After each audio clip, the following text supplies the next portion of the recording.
Qu'est-ce que le syndrome de Jérusalem ?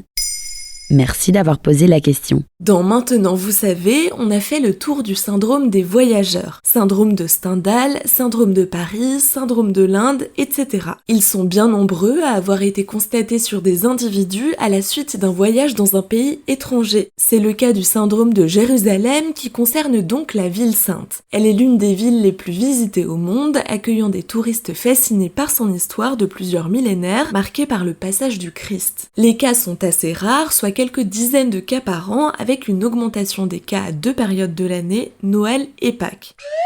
Et comme les autres syndromes voyageurs, ce trouble psychique déstabilise les voyageurs. Quelles sont ses caractéristiques ? En arrivant en plein cœur historique de la ville, on est frappé par sa beauté, par la foule, mais surtout par la spiritualité et le poids religieux, parfois plus impressionnant que ce que l'on pensait, avec notamment le mur des Lamentations ou la colonne du dôme du rocher. Il faut donc avoir en tête les scènes quotidiennes dont peuvent être témoins les visiteurs.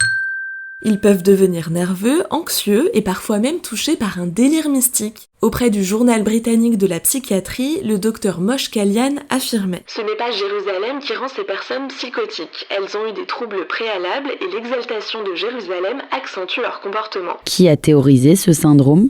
Il est davantage connu depuis le début des années 2000, moment où une étude a été menée à l'hôpital psychiatrique de Jérusalem auprès de patients présentant des symptômes. Mais le nom de syndrome de Jérusalem a déjà été donné dans les années 30 par le psychiatre Heinz Hermann. Selon le docteur Moshe Kalian, déjà mentionné, les premiers cas ont été remarqués dès le 19e siècle. Est-ce qu'on a des exemples concrets ? Les troubles psychiques sont assez variés. France Culture rappelle le cas d'un touriste australien qui, en 1969, a mis le feu à la mosquée Al-Aqsa pensant que l'arrivée du Christ était proche.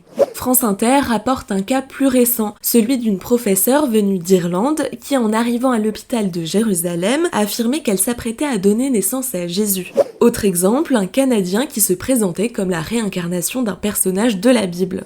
Olivia Gotogregi, psychologue clinicienne à Paris, a résumé les différents degrés de ce syndrome au monde. Les gens se prennent pour un prophète ou pour Jésus, quelqu'un qui a une mission. Selon la revue médicale suisse, les symptômes s'affirment petit à petit et commencent le lendemain de l'arrivée à Jérusalem. Ils peuvent se manifester jusqu'à des actions précises, comme la nécessité de pratiquer des rites de purification, de porter des tenues blanches et même de chanter des psaumes.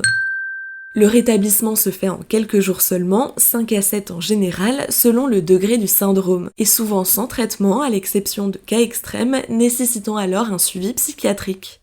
Voilà ce qu'est le syndrome de Jérusalem. Maintenant, vous savez, un épisode écrit et réalisé par Pauline Weiss. Ce podcast est disponible sur toutes les plateformes audio et si cet épisode vous a plu, n'hésitez pas à laisser des commentaires ou des étoiles sur vos applis de podcast préférés.